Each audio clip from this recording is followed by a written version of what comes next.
ang mga kwento ng pag-ibig, kwento ng buhay at kwento ng pag-asa dito sa Barangay Love Stories. Love Stories.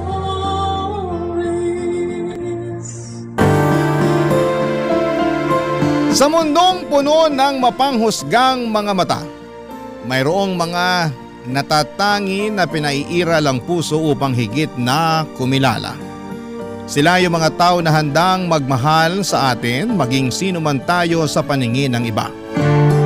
Ikaw kabarangay, naranasan mo na bang mahalin ng totoo? Dear Papa Dudut, good day po sa inyo at sa mga katulad kong avid listeners ng Barangay Love Stories. Ako nga pala si Jo Marie, 28 years old at nagtatrabaho bilang graphic artist sa isang commercial company sa Pasay, Metro Manila. Nadiskubre ko ang programa ninyo noong pandemic at aminado akong kinahiligan ko na ang pakikinig sa inyo maparadyo man o sa online. Paborito ko ang mga kwento ng pag-ibig na ibinabahagi ng mga kabarangay natin, lalo na yung mga torpeng letter sender na katulad ko. Sumulat ako sa inyong programa para ikwento ang karanasan ko sa pag-ibig na nangyari noon lang nakaraang taon ng 2024. Kaka 27 ko pa lamang noon at sa edad kong yon ay wala pa talaga akong nagiging girlfriend. Torpe kasi talaga ako. Mahiyain dahil may pagka-introvert. Sumubok din naman akong manligaw kaso ay bokya. Busted dahil average looking lamang ako. O yung bang hindi masyadong gwapo pero hindi rin naman pinag-iwanan ng mundo. Madalas din akong tinutuksong baduy ng mga pinsan ko dahil sa estilo ng pananamit ko. Hindi kasi ako magaling pumorma saka ayoko rin namang mag-upgrade. Komportable na ako sa maala-jejemon kong style na nauso noong 2010. Dahil doon ay hindi ako magka-girlfriend. Ultimo text message ko kasi ay shortcut ko. Karamihan sa mga babaeng nakikilala ko ay ayaw na pala ng ganon.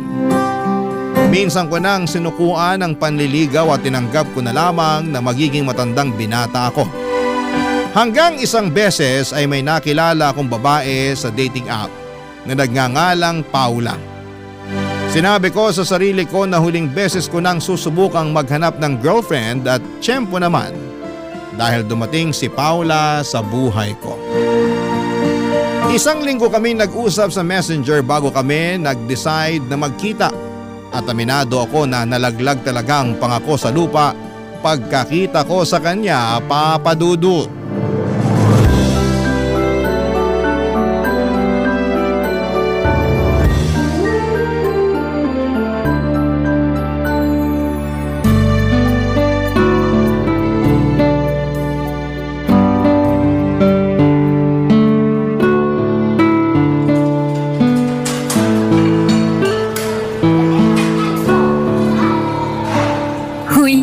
Bakit hindi mo ginagalaw yung pagkain mo? Hindi mo ba tatanungin kung nakakagalaw pa ako? Ha? Joke lang. Okay ka lang ba? Okay lang. Pero natutulala lang kasi ang ganda mo eh. Hindi naman masyado, pero thank you. Anong hindi naman masyado? Nakita mo na ba sarili mo sa salamin? Ang ganda-ganda mo. Sigurado ka bang hindi ka artista? Hindi. Model? Hindi rin. Baka naman cosplayer ka ha? Nagko-cosplay ako pero paminsan-minsan lang. Kaya pala. Pa-autograph ako mamaya ah. Hindi naman ako sikat. Pero madali ka lang din sisikat. Sa ganda mong yan. Tsaka matanong ko lang. Mix ka ba? Anong mix? May halo, may ibang lahi. Kasi kulay green yung mga mata mo. O contact lens lang yan? Aha, cute mo. Ha? Sabi ko, ang cute mo. Sorry. Curious lang talaga ako. Okay lang. Nakitan nga ako sa pagiging curious mo. Pero para sagutin yung tanong mo, hindi contact lens tong mata ko. Totoo yan? Oo. British kasi ang dad ko. Tapos Filipina ang mom ko. OFW siya nun sa London nung nagkakilala sila. Pero dito na ako pinanganak at lumaki sa Pilipinas. Hindi rin naman sila nagsama. Hindi rin kasal. Saka meron na akong stepdad ngayon na Pinoy din at mga kapatid sa mommy ko. Kaya pala. Pero di mo ba hinanap yung dad mo? Para ano pa? Hindi rin naman siya nagsustento sa akin simula pinagbuntis ako ni mommy. Kahit siguro ako, hindi ko nahahanapin yung tatay ko kung ganyan. Kaya nga, buti na lang strong independent woman ang nanay ko kaya nakaya niya akong itaguyod. Umuwi siya rito sa Pilipinas para dito manganak. Tapos nung baby pa lang ako pinaalaga niya na ako kina lola na nanay niya habang siya ay bumalik sa London para mag-OFW ulit. Doon na sila nagkakilala ng stepdad ko at nagpakasal. Tapos dito na sila nagsettle sa Pilipinas para bumuo ng sariling pamilya. Nag-business na lang din sila. Okay naman kayo ng stepdad at mga kapatid mo? Oo, mabait stepdad ko saka mga kapatid ko Sobrang close namin. Buti naman kung ganon. Ikaw ba? Kumusta kayo ng parents at mga kapatid mo? Okay naman kami, sakto lang. Hindi ako masyadong close sa kanila. Introvert kasi ako tapos puro extrovert mga kapatid ko. Sabagay. Ayaw mo ba talagang kumain? Kakain din ako mamaya. Sige, pero ako kakain na. Sige lang. Kanina pa ako nagkikrave ng burger Ang bango naman ito. Uy, bakit mo ba ako tinitingnan? Naiilang tuloy ako. Hala, sorry. Hindi ko lang talaga mapigilan Hanggang ngayon kasi na-amaze pa rin ako sa ganda mo. Kanina mo pa ako tinatawag na maganda. Baka naman binobola mo lang ako. Hindi Nagsasabi ako ng totoo. O sige, maniniwala na ako. Buti na lang cute ka. Cute ka dyan. Parang wala ngang panama tong itsura ko sa'yo. Huwag mong sabihin yan. Sanay na ako. Mabuti pa kumain ka na lang. Tapos magkwento ka pa tungkol sa sarili mo. Nako, parang wala naman ako makakwento tungkol sa sarili ko. Sabi ko nga, introvert ako. Meron pa rin namang ginagawa ang mga introvert, di ba? Oo, meron. Kaya nga magkwento ka lang, makikinig ako. Saka huwag kang mag-alala, hindi naman ako judgmental na tao. Basta mabait ka sa akin, magiging mabait din ako sa'yo. Salamat. Buti ka pa.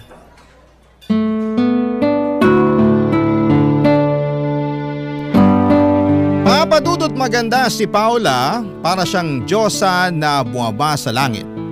Napakakinis ng kanyang balat, matangos din ang ilong niya at kulay berde ang kanyang mga mata. Half British kasi siya na lumaki sa Pilipinas kaya marunong at sanay na magtagalog. Bukod doon ay mas matangkad din siya sa akin, nasa 5'2" lamang ang height ko samantalang 5'5" naman ang sa kanya. Bigla tuloy ako nahiya sa itsura ko ng gabing yon at hindi naman sa minamalit ko ang sarili ko kahit na literal na mas maliit ako kay Paula. Pero nakakasilaw kasi ang ganda at tangkad niya. Tapos ako ay simpleng tao lamang. Ang totoo ay gusto ko na sanang i-ghost si Paula pagkatapos ng pagkikita namin yon. Feeling ko kasi ay hindi kami bagay pero paano ko naman gagawin yon kung siya mismo ang panay chat sa akin. Sinabi niya na nag-enjoy raw siya sa date namin. Na masaya daw ako, kausap at cute. Natuwa naman ako sa mga sinabi niya at naisip ko na baka hindi naman siya katulad ng iba kong nakadate na babae na puro judgmental at ang hanap ay literal na gwapo na katulad ng mga lalaki na nasa cover book ng pocketbook. Nagpatuloy ang pag-uusap namin ni Paula sa Messenger hanggang sa napaamin niya akong nagugustuhan ko na siya. Ewan ko kung paano niya nagawa yun. Ako kasi yung tao na sobrang torpe. Hindi talaga umaamin ng feeling sa isang babae magkamatayan man. Pero may kapangyarihan yata si Paula kaya isang tanong lamang niya sa akin noon kung gusto ko raw ba siyang ligawan napa-oo na agad ako. Kakaiba pa nga ako sa reply niya kakaba-kaba pa nga ako sa reply niya dahil akala ko kasunod noon ang pambablock niya sa akin pero gano'n na lamang ang gulat ko nang pumayag siya na ligawan ko siya. At ganoon nga po ang nangyari, niligawan ko si Paula ng 1 buwan. Papadudot.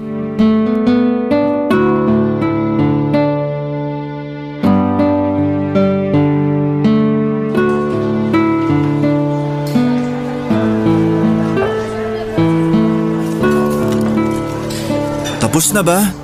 Wala na magpapapicture sa'yo? Naiinis ka ba? Hindi naman.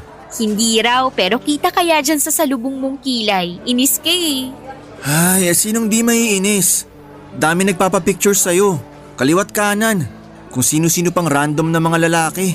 Meron din namang nagpa-picture ng mga estudyanteng babae ah. Isama mo pa sila. Kumalma ka lang, okay? Paano kakalma nakakapiko na sila? Date natin to. Pero ang labas parang meet and greet nyo. Puro pa picture rito, puro pa autograph doon. Nakapila pa talaga sila. Kumalma ka lang sabi, pwede. Saka di naman sila nakapila, iilan lang din sila. Iilan ba yung 3 estudyanteng babae? 2 binata na taga-kabilang table pa yata? Isang matandang lalaki na uugod-ugod na pero pinilit maglakad para lang makapagpa-picture sa'yo. Hindi ka naman artista. Hindi nga, pero ikaw nga nagpa-autograph pa sa akin, di ba? Nagpa-autograph ba ako? Oo kaya, nung sinabi kong nagko-cosplay ako pero di naman sikat, sabi mo pa-autograph. Pero hindi mo naman ako binigyan ng autograph noon. Tapos sila ganaw mo na lang kadali bigyan? May kasama pang picture. Bakit ka ba nagagalit?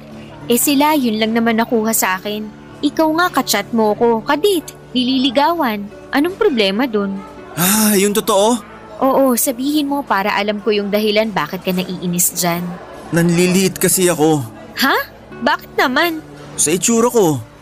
Dahil pangit ako tapos ikaw maganda. Ha? Saan naman ang galing yan? Kanina kasi may isang lalaki na pinaurong ako kasi masyado raw akong malapit sa'yo. Kung nakapila raw ako para magpa-picture sa'yo, dun daw ako sa dulo kasi pangit ako. Nakaharang daw ako.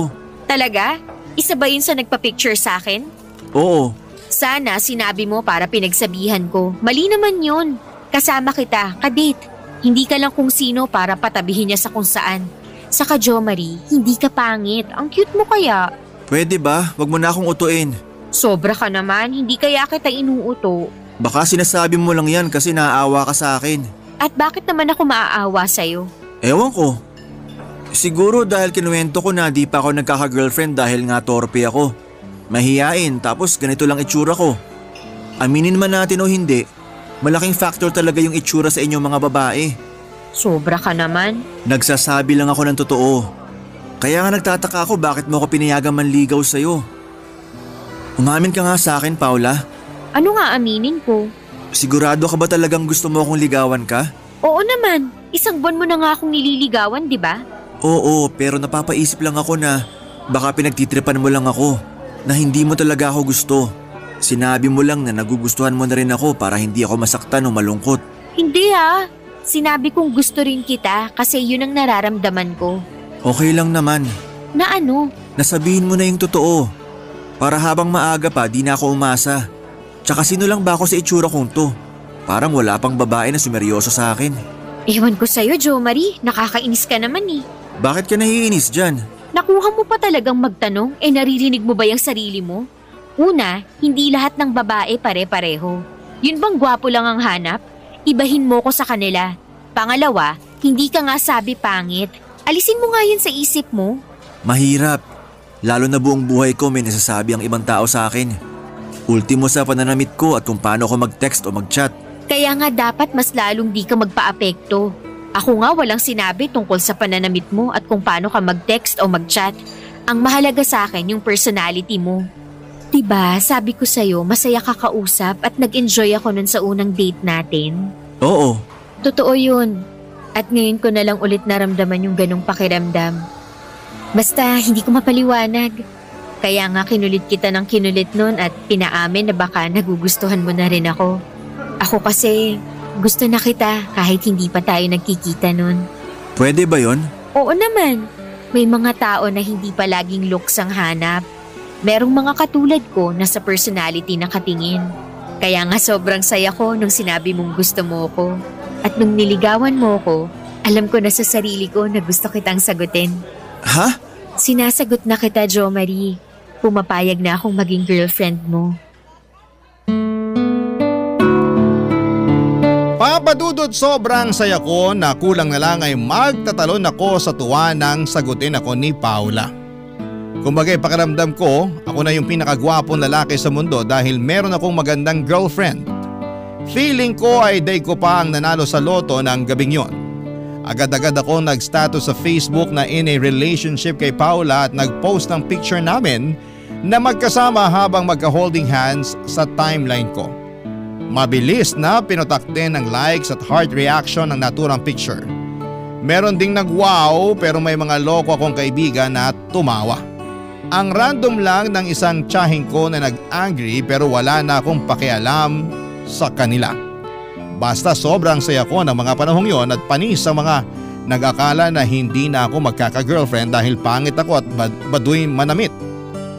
Sa isip ko ay parang gusto kong pakainin ng buhangin ang mga pinsang kong tumukso sa akin simula pagkabata dahil sa itsura ko. Walang panama sa mga jowa nilang mukhang tambay lang sa kanto ang maganda. At sexy kong girlfriend na si Paula, Papa Dudut. Barangay Love Stories. Barangay Love Stories. Papa Dudut, aaminin ko na bukod sa pagiging torpe ay sakto lang ang looks at baduy manamit insecure din po akong tao. Unang-una na doon syempre dahil sa pisikal kong katangian. Bukod sa sakto lang ang tangkad, patpatin din ang pangangatawan ko. Kahit malakas naman akong kumain ng kanin ay hindi talaga ako tumataba.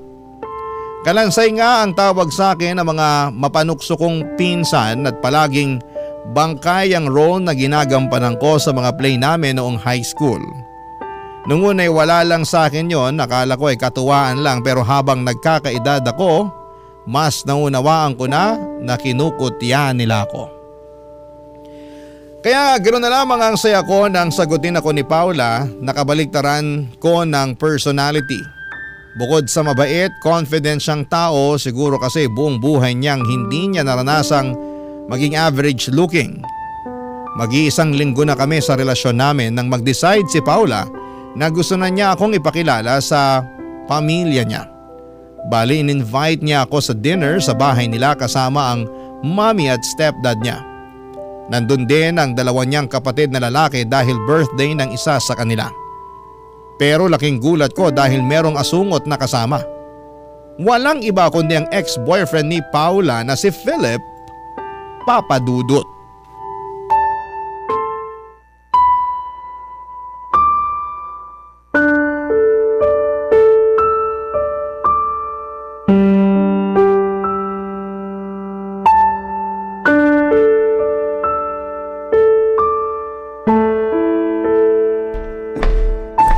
Ano bang ginagawa mo dito sa sulok, babe? Wag mo nga akong tawaging babe. Naiinis ako. Ha? Bakit naman? Nagtanong ka pa talaga? Kanina pa yung asungot mong ex na lapit ng lapit sa'yo. Tapos ikaw hinahayaan mo lang. Wala akong hinahayaan. Saka wala namang ginagawang masama sa akin yung tao. Lumapit lang siya para mangamusta since matagal na rin nung huli kaming nagkita. Bakit kailangan ka pa niyang kumustahin? Ex na nga kayo, di ba? Oo, pero kaibigan ko pa rin si Philip. Kaibigan din siya ng mga kapatid ko. Close nga sila eh. Kaya pala imbitado siya ngayon dito. Teka nga, nagsiselos ka ba? Ha? Nagsiselos ka eh. Aminin mo na, babe. Hindi Bakit naman ako magsiselos? Sus! Maniwala sa'yo, kilala kita. Pag nagsasalubong na yung kilay mo at hindi na mapintay ang mukha mo, malamang nagsiselos ka na. O sige, nagsiselos na ako. Masaya ka na? Babe naman eh. Huwag mo sabi kong tawagin yan. Nabibisit ako. Sobra ka naman. Para kang babae mag-react. Anong sabi mo? Totoo naman yung sinabi ko na para kang babae mag-react dyan. Ewan ko sa'yo. Huwag ka na kasing magselos. Paano hindi magsiselos? Ex-boyfriend mo andito kasama natin. Anong laban ko dyan? Sinong may sabi sa'yo na kailangan mong labanan si Philip? Wala. Pero pakiramdam ko lang. Pwes, mali ang pakiramdam mo. Ikaw na ang may sabi na ex ko na si Philip. Oo, may nakaraan kami pero tapos na yun. Kung nag-uusap man kami ngayon, yun dahil magkaibigan na lang kami. Saka in a relationship na rin siya katulad ko. Talaga? Oo, yun nga yung pinag-uusapan namin kanina pagkatapos naming magkamustahan. Tinanong niya ako kung may boyfriend na ako. Anong sagot mo? Sabi ko meron, ikaw.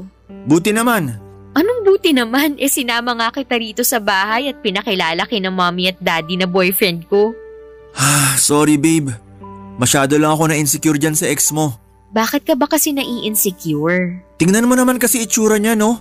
Ang gwapong lalaki tapos matangkad din. At close na close sa pamilya mo. Ako, simpleng tao lang. Pinagsasasabi mo dyan, hindi ka ba nakikinig? Boyfriend kita. Pareho kayong gwapo ni Philip. Mas lamang ka nga lang dahil boyfriend kita. Matik na yun. Wala akong pakialam kung matangkad siya kaysa sa'yo. Okay naman yung height mo eh. Ikaw lang yung masyadong pumapansin na hindi okay. Tungkol naman dun sa closeness niya sa pamilya ko, ganun talaga. Kilala na nila si Philip simula high school kami. Pero hindi naman ibig sabihin no na out of place ka na. Mabait naman sina mommy at daddy. Excited nga sila na makilala ka. Ganun din yung mga kapatid ko. Alam ko naman yun.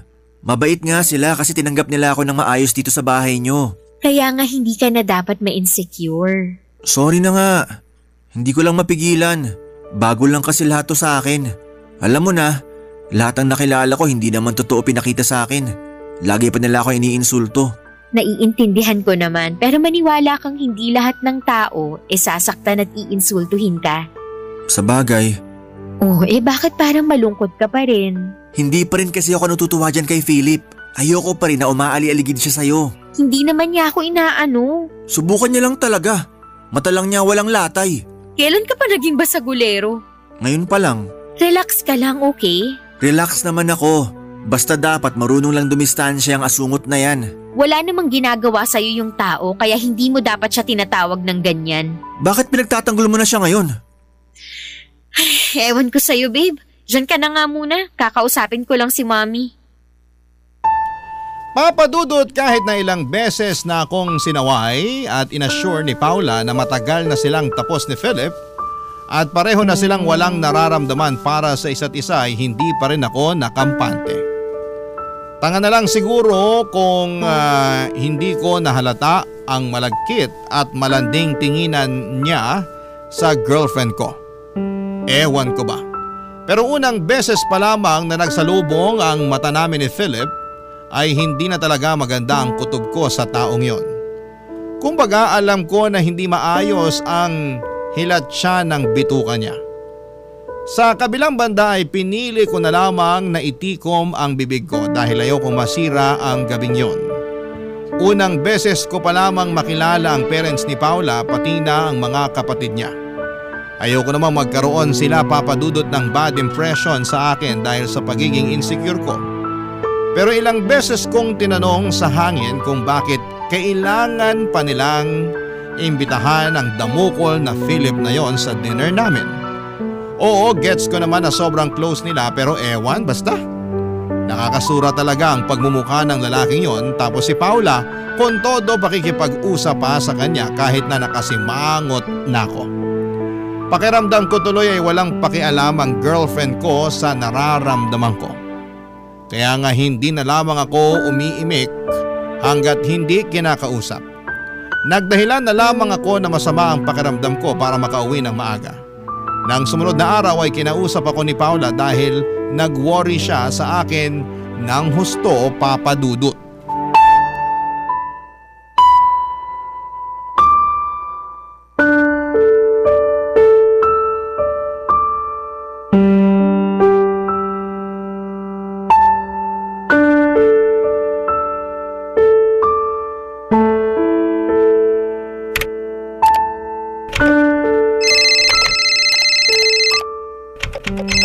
Kanina pa tawag ng tawag tong babaeng to.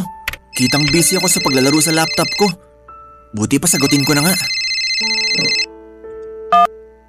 Hello? Hello? Oh, bakit? Anong bakit? Kanina pa kaya ako tumatawag.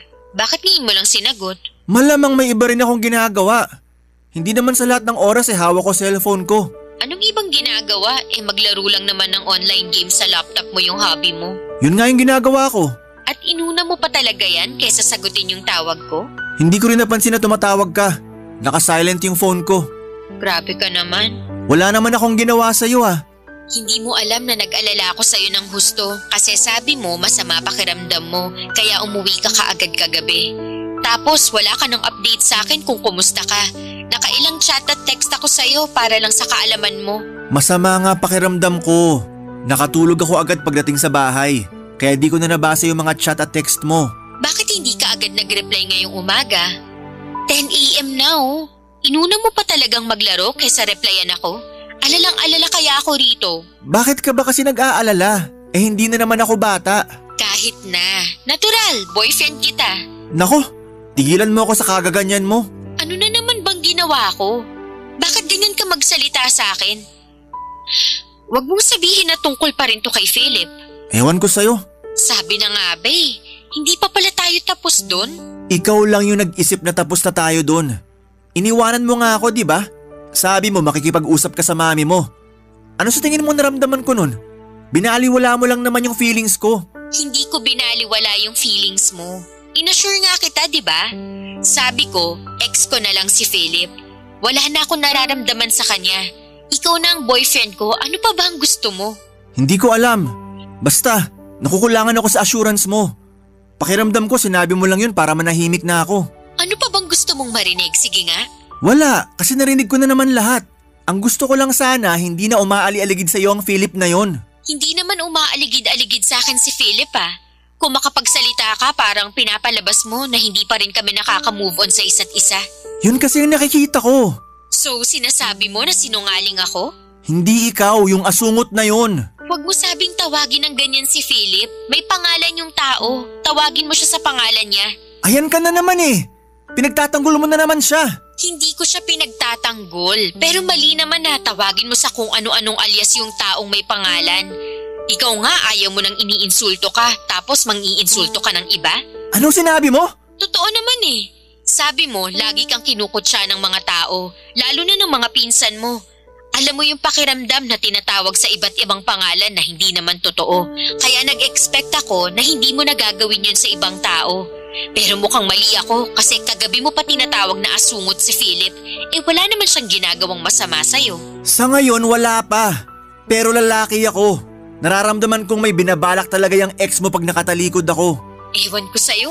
Baka naghahalusinate ka lang. Ginawa mo pa akong baliw. Hindi Hindi raw. Sabi mo nga naghahalusinate ako, di ba? Sabi ko baka lang naman. Kung ano-ano na lang kasi iniisip mo. Alam mo, ayaw kita kausap ngayon. Ibababa ko na tong call. The feeling is mutual. Ayaw din kitang kausap ngayon.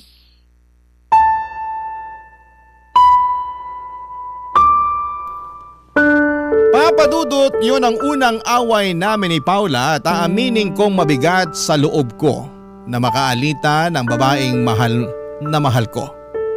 Pero anong magagawa ko, hindi talaga mawala sa isipan ko ang mga malalagkit na tingin ni Philip sa girlfriend ko.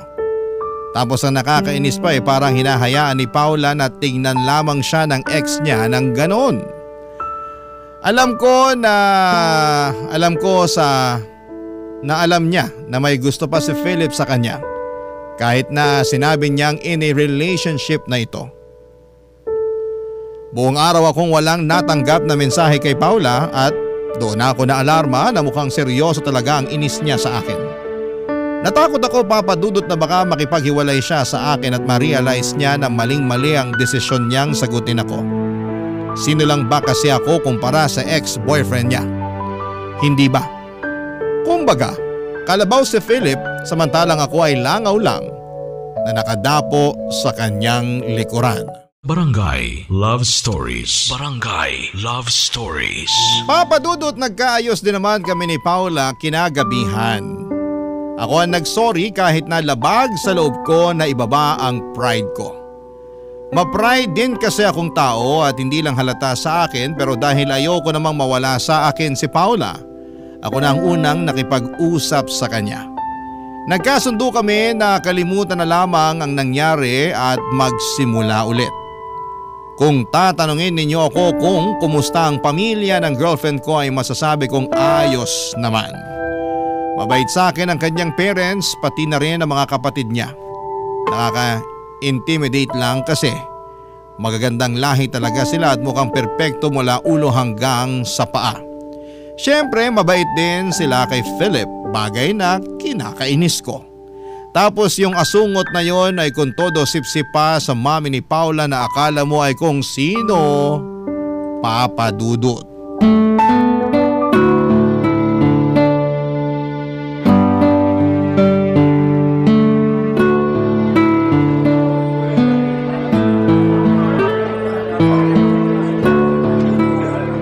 Ang sarap pala ng food nila rito sa cafe na to, no? Oo nga Panalo rin yung mga kape nila.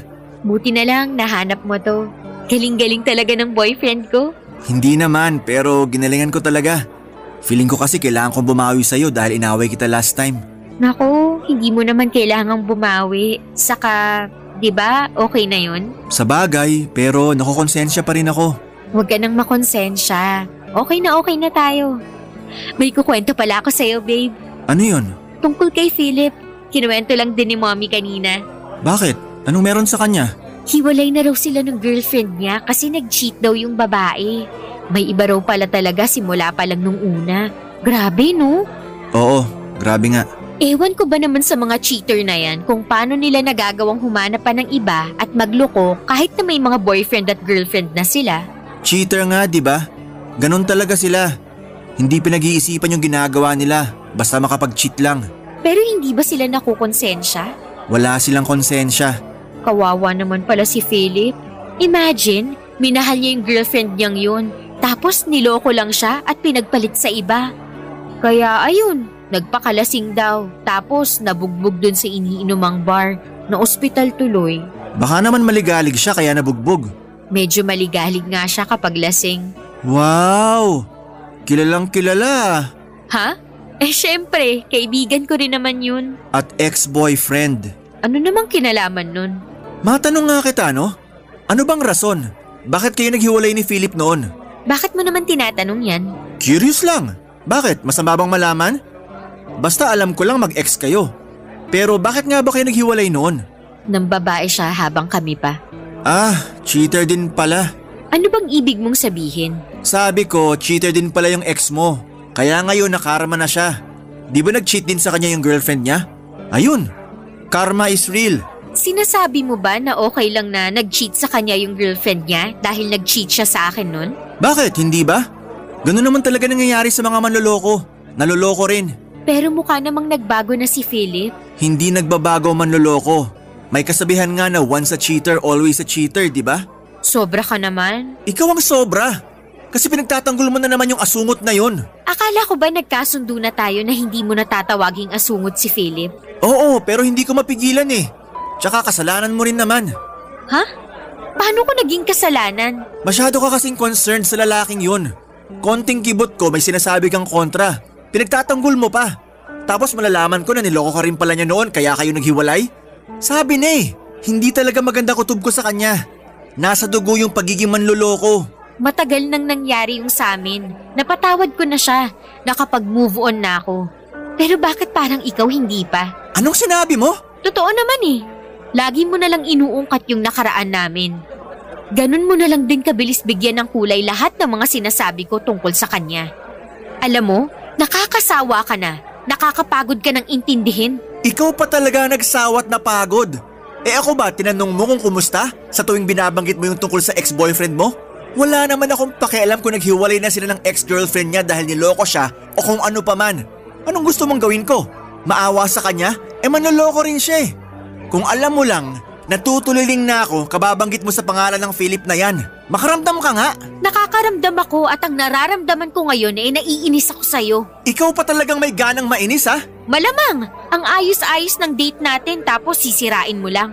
Ikaw ang unang sumira ng date natin. Talaga? Anong ginawa ko? Sige nga. Dahil lang nagkwento ako tungkol kay Philip? Oo. Bakit affected ka? Ganyan ka ba talaga ka-insecure na pati yung ibang tao na wala namang ginagawa sa'yo kinaiinisan mo? Kasi kung oo, kawawa ka naman pala. Ah, ganun? Kawawa pala ako? Saan ka pupunta? Saan pa ba? Di aalis na. Kawawa pala. Bahala ka sa buhay mo. Jo Marie, sandali! Bumalik ka rito, wag mo akong iwan! Papadudot, hindi yon ang unang away namin ni Paula pero masasabi kong pinakamalala sa lahat.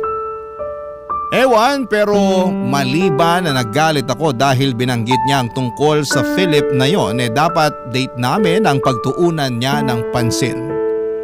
Pakiramdam ko ay saling kit-kit lamang ako sa buhay niya lalo na nang nauna itong si Philip at pinakamatagal niyang nakasama ang ex niya. Kaya hindi niyo ako masisisi kung gano'n na lamang ang ngit-ngit ko at galit ko. Lumipas nga ang ilang araw na hindi ko kinubo si Paula dahil feeling ko ay nasa katuwiran ako. May karapatan akong magalit kasi siya naman ang may kagagawan kung bakit nasira ang date namin ng araw na yon. Puro siya Philip, nakakaalibadbad na. Dahil sa nangyari, lalo akong kinain ng insecurities ko, Papa Dudut. Mas pinagtuunan ko ang sarili ko at aaminin kong napabayaan ko si Paula at ang relasyon naming dalawa.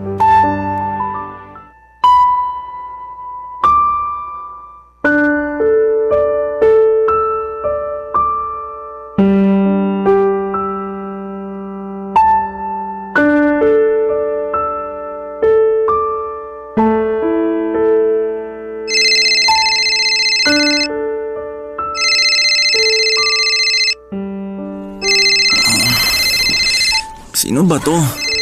This oras ng gabi, tawag ng tawag. Sagutin ko na nga. Hello? Hello, babe? Paula? Yes, correct. Buti na alala mo pa ako. Akala ko kasi kinalimutan mo ng may girlfriend ka. Hindi ko kinalimutan, pero naiinis pa rin ako sa'yo.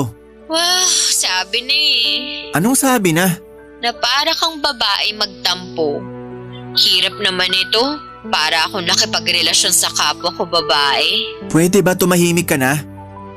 Teka nga, lasing ka ba? Hindi naman, nakainom lang. At bakit ka uminom? Pati ba naman pag-inom, bawal na pala? Nagtatanong lang ako. Hindi ba halata? Siyempre, malungkot ako. Ilang araw mo na akong hindi kinakausap. Diba sabi ko naiinis pa rin ako sa'yo? Wala pa ako sa mood na kausapin ka. Pero girlfriend mo ko. Hindi ko naman nakakalimutan yon. Kaso anong magagawa ko? Ayoko makipag-usap sa'yo lalo di pa ako okay. Kailan ka pa magiging okay? Di ko alam. Bahala na lang ako sa buhay ko. Hintayin ko na lang kung kailan ka magiging okay, ganon? Hindi ko naman kasalanan kung bakit di ako okay, di ba? Kasalanan mo naman eh. Puro ka kasi Philip. Bakit kaya di na lang kayo yung magsama? Total sabi mo wala na sila ng girlfriend niyang cheater. Pinamimigay mo na ako, ganon? Halata naman na mas gusto mo yung ex mo kaysa sa akin. Kunwari ka pa. Akala mo hindi kita inoobserbahan? Hindi totoo yan. Hindi raw. Lokohin mo lelang mo, Paula. Grabe ka naman sa akin. Kung pagsalitaan mo ako, kung tratuhin mo ako, parang hindi mo ako girlfriend. Tapos ngayon, pinamimigay mo na ako sa iba. Di naman ako magkakaganito kung tiniko mo lang sana yung bibig mo eh. May pasabi-sabi ka pa na tapos na kayo ni Philip, pero puro ka naman banggit sa kanya. Di mo na inisip kung anong mararamdaman ko. Alam mo naman na nai-insecure ako sa kanya, tapos ginagatungan mo pa talaga. Hindi ko naman kasalanan na insecure ka. Saka hindi ka lang kay Philip insecure. Insecure ka rin sa lahat ng tao. Naalala mo yung mga nagpa-picture sa akin nun? Diba nagalit ka sa kanila?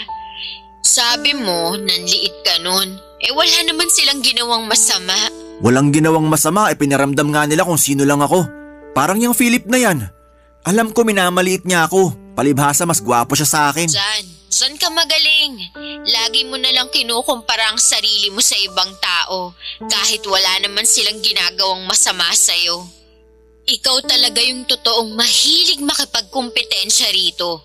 Tapos pag alam mo na lamang sila, magsi-self-pity ka. Tama ba yun? Hindi ako nagsa-self-pity. Nagsi-self-pity ka. Lagi mo na lang kinaaawaan sarili mo. Akala mo kasi sa'yo lang umiikot ang buong mundo. Feeling mo, damdamin mo lang yung laging mahalaga. Diba sinabi ko na sa'yo na wala akong pakialam sa itsura mo at sa mga bagay na ayaw mo sa sarili mo?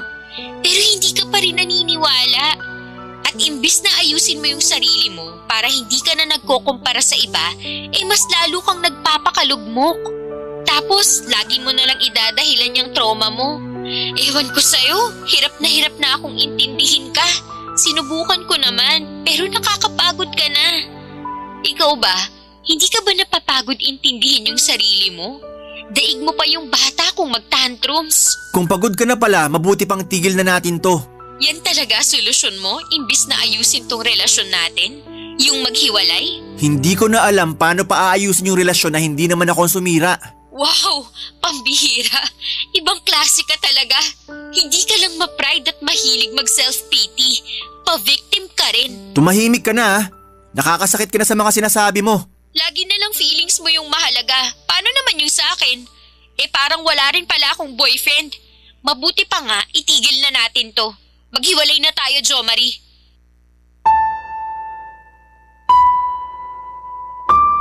Papadudod, siraulo na akong siraulo pero hiniwalayan ko si Paula ng gabing yon sa tawag lang. Sobra akong nasaktan sa mga sinabi niya sa akin. Pakiramdam ko ay ginamit niya ang mga kahinaan ko laban sa akin mismo. Kaya naman galit ako sa kanya ng panahong yon. Pero makalipas ang 3 araw ay napag-isip-isip kong may mali din sa akin at may point naman talaga si Paula sa mga sinabi niya. Doon ako nakaramdam ng pagkakonsensya at panghihinayang sa aming relasyon. Kaya lang ay hindi ko alam kung mapapatawad pa niya ako, lalo na at mukhang napagod na rin siya sa akin. Kaya kahit masakit ay tinanggap ko na lamang na hiwalay na kami ng babaeng mahal ko.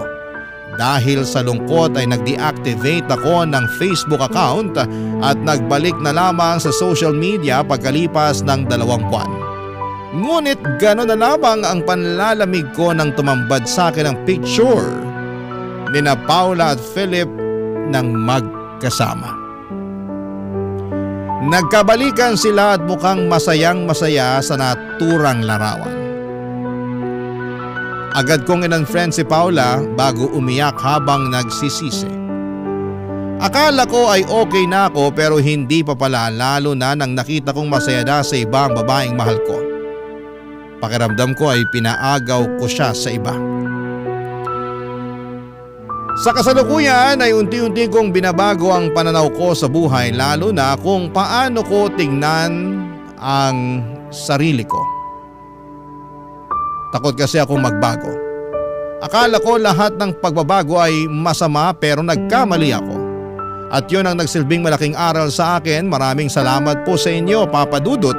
Sakaling mapili po ninyong i-area ang storya ng buhay ko at sana po ay kinapulutan po ito ng aral ng mga kabarangay natin. God bless and more power sa Barangay Love Stories. Number 1 kayo sa puso ko. Ang inyong forever, kapuso at kabarangay, Jo Marie. Barangay Love Stories. Barangay Love Stories. Kwentuhan naman tayo dito sa comment section. Nagustuhan ng iyong napakinggan? Ituloy yan via live stream sa www.gmanetwork.com/radio. Barangay LS In Mega Manila, 97.1. Forever!